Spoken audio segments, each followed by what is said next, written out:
저는 오늘 여러분과 함께 히브리서 11장 1절로 4절을 본문으로 해서 믿음이란 무엇인가 이 같은 제목의 말씀을 함께 나누도록 하겠습니다. 제목을 한번 따라해 주시기 바랍니다. 믿음이란 무엇인가? 믿음이란 무엇인가?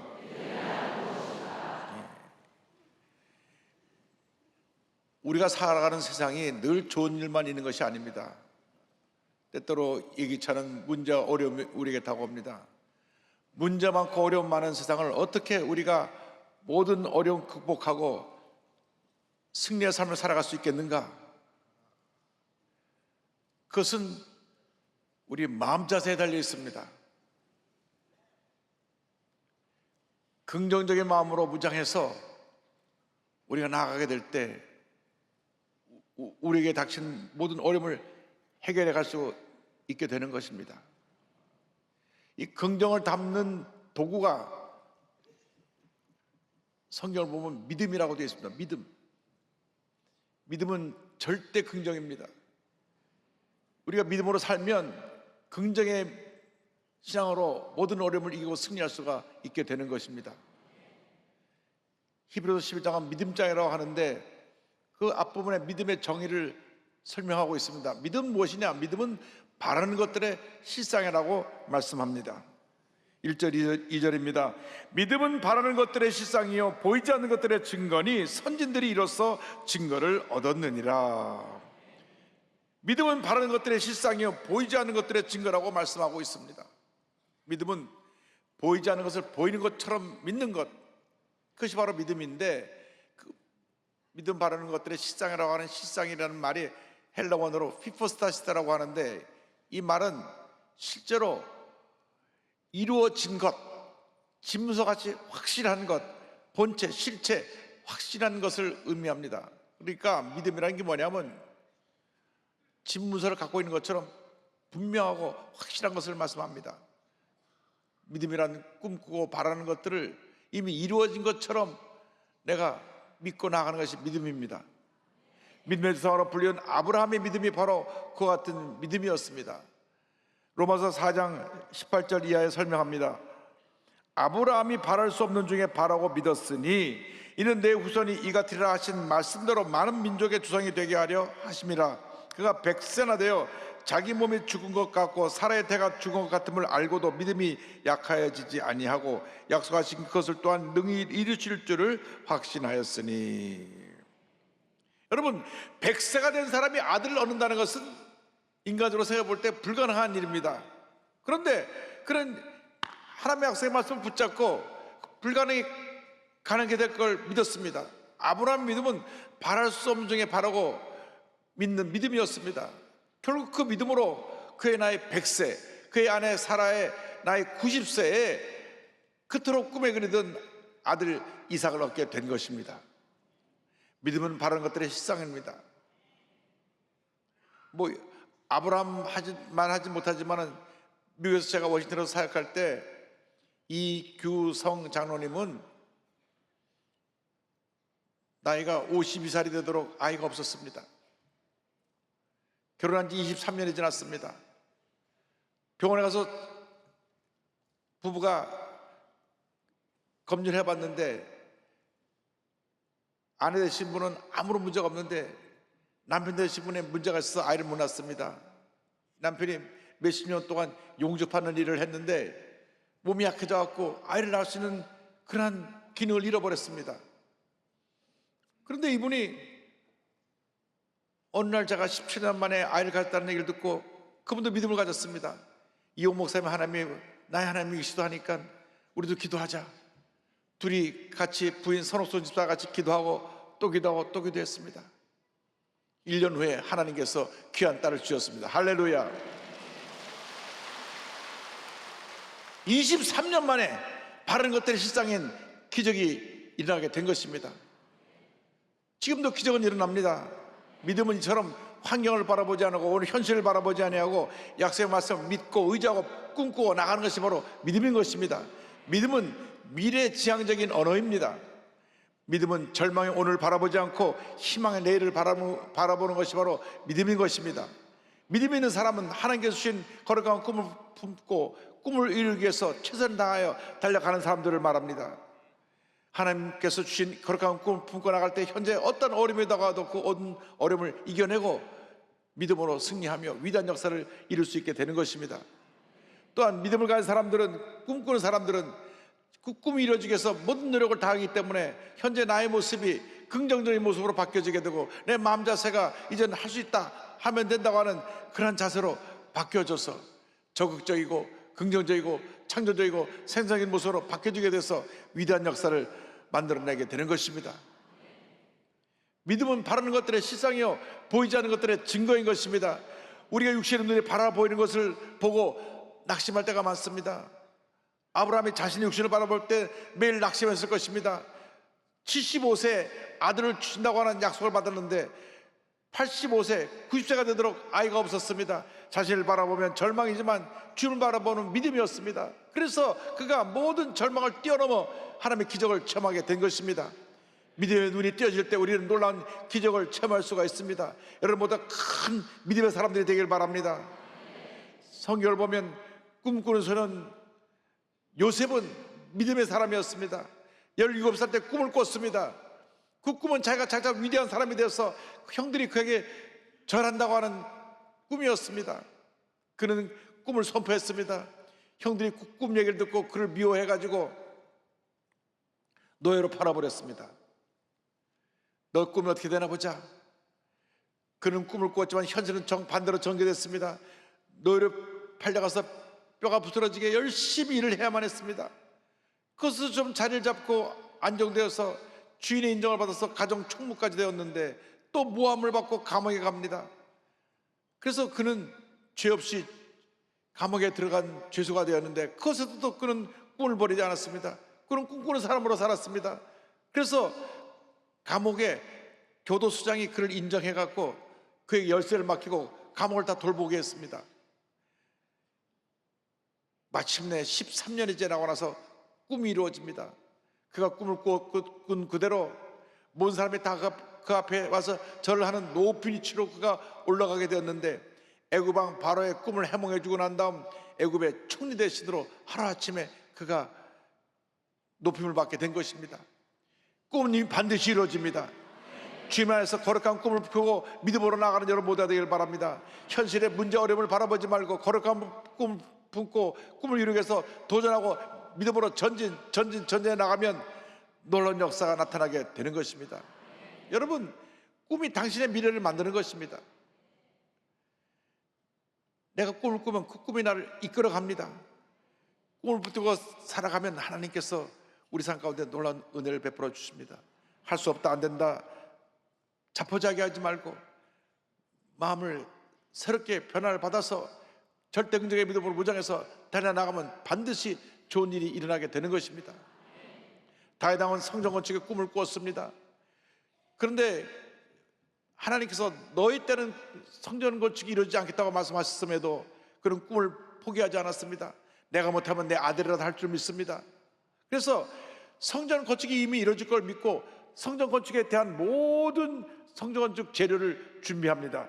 역대상 22장에 보면 그 설명이 나옵니다.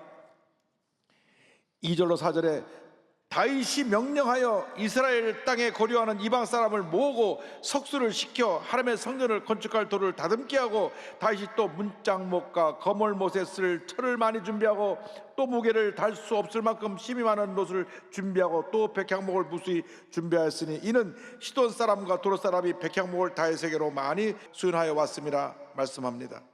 이 꿈이 그의 아들 솔로몬 때 이루어지는 것입니다. 이 아버지가 준비하는 모든 성전 건축 재료를 가지고 7년 동안 아름다운 예루살렘 성전을 완성했습니다. 꿈은 반드시 이루어집니다. 꿈은 미래의 언어이기 때문에 미래를 지금 우리가 현실에 살고 있기 때문에 우리가 꿈을 꾸면 그 꿈이 우리를 미래로 이끌어 가는 것입니다. 이 꿈꾸는 이 믿음, 이 긍정의 마음의 자료가 무엇이냐? 그것이 바로 하나님의 말씀입니다. 믿음은 하나님의 말씀에 굳건히 서는 것입니다. 우리 인간적인 생각으로 그 긍정적인 생각, 파지티브 띵킹이 우리의 미래를 변화시키는 것이 아니라 믿음의 선, 말씀의 선 믿음이 긍정적인 신앙이 우리의 미래를 새롭게 만들어내는 것입니다. 새로운 역사를 창조하게 되는 것입니다. 히브리서 11장 3절로 말씀합니다. 믿음으로 모든 세계가 하나님의 말씀으로 지어진 줄을 우리가 아나니 보이는 것은 나타나는 것으로 말미암아 된 것이 아니니라. 하나님은 말씀 하나로 온 우주 만물을 창조하셨습니다. 창세기 보면 1장 3절에 말씀합니다. 하나님이 이르시되 빛이 있으라 하시니 빛이 있었고, 말씀을 통하여 온 우주 만물이 창조가 된 것입니다. 말씀에 위대한 역사가 있습니다. 우리가 하나님의 말씀을 붙잡고 나갈 때 하나님의 은혜가 임합니다. 우리가 읽고 우리가 묵상하는 이 말씀은 성령의 감동으로 쓰여진 하나님의 언어인 것입니다. 우리 믿음이 이 바로 하나님의 언어인 이 말씀 위에 굳건히 서야 되는 것입니다. 디모데후서 4장 16절로 말씀합니다. 모든 성경은 하나님의 감동으로 된 것으로 교훈과 책망과 바르게 함과 의로 교육하기에 유익하니. 그렇습니다. 우리가 말씀 붙잡고 나가면 하나님께서 우리 삶 가운데 놀라운 은혜를 베풀어 주시는데, 가나안 정복을 앞둔 여호수아에게 하나님께서 이와 같이 말씀하셨습니다. 여호수아서 1장 8절입니다. 이 율법책을 내 입에서 떠나지 말게 하며 주야로 그것을 묵상하여 그 안에 기록된 대로 다 지켜 행하라. 그리하면 내 길이 평탄하게 될 것이며 내가 형통하리라.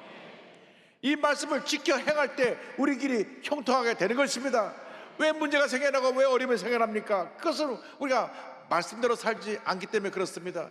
이 말씀 속에 모든 우리의 삶의 지혜가 담겨 있습니다.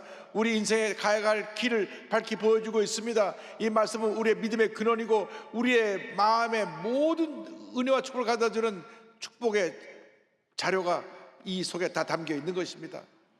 날마다 말씀을 묵상해서 말씀을 통하여 하나님께 나가야 될 때 주님의 은혜가 임하게 되고 예수님의 능력이 강물처럼 흘러 넘쳐나게 되는 것입니다. 요한복음 15장 10절에 예수님 말씀하셨습니다. 너희가 내 안에 거하고 내 말이 너희 안에 거하면 무엇이든지 원하는 대로 구하라. 그리하면 이루리라. 이렇게 말씀이 중요한 것입니다. 이 주님의 말씀이, 하나님의 말씀이 기록된 이 성경을 주야로 묵상하면서 말씀 붙잡고 믿음으로 전진 또 전진해 나가시기 바랍니다. 어려움이 다가올 때, 문제가 다가올 때 우리 막 갑자기 두려워 떨며 어찌할 바를 모를 때가 있습니다. 그때 마음을 부여잡고 말씀 붙잡고 전진해 나가시길 바랍니다. 이사야 40장 10절에 우리에게 주시는 권면의 말씀이 있습니다. 다 같이 고백합니다. 두려워하지 말라, 내가 너와 함께함이라. 놀라지 말라, 나는 내 하나님이 됨이라. 내가 너를 굳세게 하리라. 참으로 너를 도와주리라. 참으로 나의 의로운 오른손으로 너를 붙들리라. 아멘. 약속의 말씀 붙잡고 나갈 때 염려, 근심, 걱정이 떠나가고 두려움이 물러가고 주님의 은혜가 우리 모두에게 넘쳐나게 될 것입니다. 이 믿음은 하나님의 말씀과 죄사함의 능력을 가져오는 예수의 보혈의 능력을 통해서 우리에게 역사하는 것입니다. 오늘 말씀 보니까 믿음으로 드린 피의 제사에 대해서 말씀을 합니다. 11장 4절입니다. 믿음으로 아벨은 가인보다 더 나은 제사를 하나님께 드림으로 의로운 자라 하시는 증거를 얻었으니 하나님이 그 예물에 대하여 증언하심이라. 그가 죽었으나 그 믿음으로써 지금도 말하느니라. 아담과 하와가 죄를 지었습니다. 죄를 지고 나서 본인이 수치를 다 보게 되었습니다. 하나님께서 그 수치를 가리시기 위해서 죄 없는 짐승을 그들 본 앞에서 잡아 피를 흘리게 하시고 가죽옷을 지어 입히셨습니다. 창세기 3장 21절입니다. 여호와 야훼 하나님이 아담과 그의 아내를 위하여 가죽옷을 지어 입히시니라. 아담과 하와는 자기들이 지은 죄 때문에 죄 없는 짐승이 죽는 것을 보았습니다. 피해 제사는 이 같은 속죄를 의미하는 것입니다. 우리가 이 세상 살아가면서 많은 문제와 어려움 가운데 살면서 또 죄를 짓게 되는데 예수의 피가 우리 죄를 사해 주는 것입니다. 그것을 믿는 믿음이 우리 삶 가운데 역사하는 것입니다. 아담과 하와가 동생을 쫓겨나서 아들을 낳았는데 첫째 아들이 가인이고 둘째 아들이 아벨입니다. 가인은 농사꾼이고 아벨은 양을 치는 목동입니다. 저들이 하나님께 제사를 드릴 때 가인은 농사물의 수확을 갖고 하나님께 제사를 드렸고 아벨은 양의 피를 흘려 하나님께 믿음으로 피해 제사를 드립니다. 그때 하나님께서 행위의 제사인 가인의 제사는 받지 아니하시고 믿음으로 피해 제사를 드린 아벨의 제사는 받으셨습니다. 속죄를 위한 구약시대의 제사는 피의 제사였습니다. 누가 죄를 지으면 반드시 그 죄값을 치르기 위해서 대신 짐승이 희생되어야 했던 것입니다. 히브리서 9장 22절로 말씀합니다. 율법을 따라 거의 모든 물건이 피로써 정결하게 되나니 피 흘림이 없은즉 사함이 없느니라. 이스라엘 백성이 430년 동안 애굽에서 종살이 하다가 출애굽할 때 이스라엘 백성들을 죽음으로부터 지켜주고 대신 죽음을 당하는 것이 어린 양들입니다. 어린 양들이 피를 흘려서 죽음의 사자가 이스라엘 백성들을 한 사람도 데려가지 않았습니다.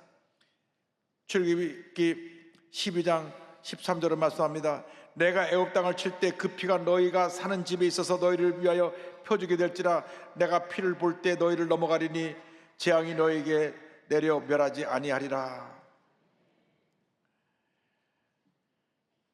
어린 양을 잡아서 피를 문 임마가 문 좌우 설주에 바른 이스라엘 백성들은 단 한 사람도 희생되지 않았습니다. 그런데 피를 바르지 않은 애굽 사람들은 애굽 왕 바로로부터 시작해서 모든 백성에 이르기까지 첫 태생 첫 번째 아들과 짐승의 첫 번째 수컷의 새끼가 다 죽임을 당했던 것입니다.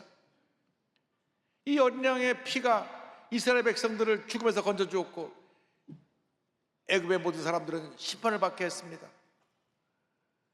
그날 밤 온 애굽에서 통곡 소리가 온 나라를 진동했습니다. 애굽 왕 바로로부터 자기 큰아들이 죽임을 당했고 그 백성의 한 사람 한 사람 집에 있는 첫 번째 태생이 다 죽임을 당했던 것입니다. 근데 이 어린 양의 피는 장차 십자가에서 온 인류의 죄를 짊어지고 돌아가실 예수님의 희생을 의미하고 있는 것입니다. 흠없고 죄 없으신 예수님이 온 인류의 죄를 대신하기 위해서 이 땅에서 십자가 달리신 것입니다. 예수님의 오심을 본 요한은 이와 같이 말합니다. 요한복음 1장 29절입니다. 이튿날 요한이 예수께서 자기에게 나오심을 보고 이르되 보라 세상죄를 지고 가는 하나님의 어린 양이로다. 침례 요한은 예수님께서 온 세상의 죄를 지고 돌아가시기 위해서 이 땅에 오신 어린 양이라는 것을 알았습니다. 예수님의 보혈의 능력을 의지해야 되는 것입니다. 예수님의 보혈의 능력이 임할 때 죄사함의 은혜가 임하게 됩니다. 치유의 은혜가 임하게 됩니다. 모든 문제와 결박이 풀어져 나가는 은혜가 임하게 되는 것입니다. 우리가 육신을 입고 있는 동안에는 우리는 죄와 유혹에 쉽게 넘어집니다. 죄와 나쁜 습관, 성격에 발목에 잡혀서 반복적으로 넘어지고 또 넘어지고 또 넘어질 때 우리는 중독이라고 하는 죄에 갇혀버리고 말게 되는 것입니다. 오늘날 이 중독이 얼마나 많은 사람들을 파멸의 길로 이끌어가는지 모릅니다. 가장 심각한 중독이 알코올 중독입니다. 우리나라에 사고로 죽는 1위가 스스로 목숨을 끊은 자살이요, 두 번째가 음주운전을 통해서 희생된 사람들입니다. 이 사람들은 중독이 되어 있기 때문에 술에 만취했어도 운전대를 잡는 것입니다. 그러다 사람을 죽이는 것입니다. 이런 알코올 중독, 도박 중독, 요즘 막 독보수준으로 퍼져나가는 마약 중독, 음란물 중독, 동성애 중독, 게임 중독 등등, 이 중독이라는 것에 사로잡히면 사람 힘으로 벗어날 수 없고 점점 더 파멸의 길로 내리막길을 가게 되는 것입니다. 이 중독의 배후에 아까 원스마이가 그를 붙잡고 있는 것입니다. 오직 예수님의 보혈의 능력을 의지할 때 예수의 피가 이 모든 결박을 자유케 하고 악한 세력을 물리칠 수 있게 되는 것입니다. 계시록 12장 11절입니다. 또 우리 형제들이 어린 양의 피와 자기들이 증언하는 말씀으로써 그를 이겼으니 그들은 죽기까지 자기들의 생명을 아끼지 아니하였도다. 예수님을 마음에 모셔드리고 예수님의 보혈로 모든 중독을 다 끌어내시기 바랍니다. 잘못된 습관, 성격을 끌어내시기 바랍니다. 예수의 보혈의 능력을 의지해서 죄에서 벗어나 자유받고 절대 긍정의 믿음으로 전쟁에 나갈 때 하나님의 은혜가 우리 삶 가운데 차고 넘쳐나게 되는 것입니다. 예수님의 보혈의 능력으로 치료의 기쁨을 누리는 여러분 되기를 바랍니다. 예배의 기쁨을 누리는 여러분 모두가 되기를 바랍니다. 감사가 넘쳐나는 삶을 사는 여러분 모두가 되기를 바랍니다. 주님의 은혜가 임할 때 하나님께서 우리에게 놀라운 복을 내려주셔서 하나님 영광을 위해 살도록 우리 삶에 놀라운 은혜가 넘쳐나게 만들어 주시는 것입니다. 언제나 우리는 절대긍정의 믿음으로 무장해서 우리 마음 자세를 완전히 새롭게 변화시켜서 약속의 말씀에 굳건히 서고 보혜의 능력을 의지해서 믿음으로 전진 또 전진하여 위대한 하나님의 역사를 이룬 하나님의 군들이 다 되시기를 주님의 이름으로 축원합니다. 축원합니다. 축복의 찬송을 함께 부릅니다. 너근 심 걱정 말아라. 주 너를 지키리.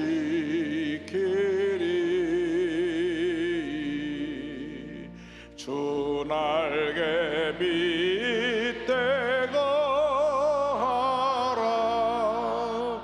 주 너를 지키리.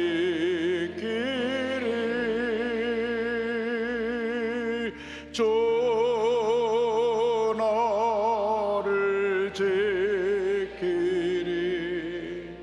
아무 때나 어디서나 주 너를 지키리. 늘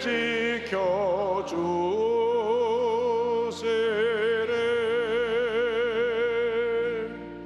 어려워 낙심될 때에 주 너를 지키리.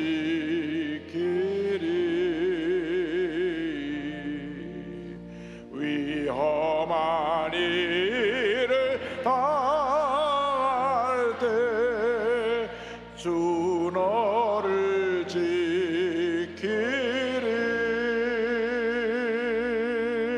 주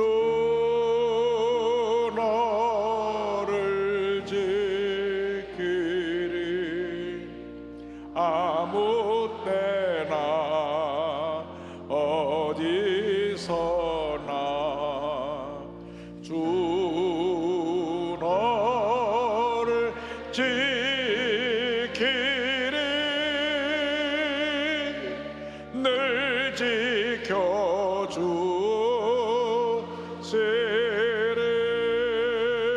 지켜주시리. 여러분 절대 포기하면 안 됩니다.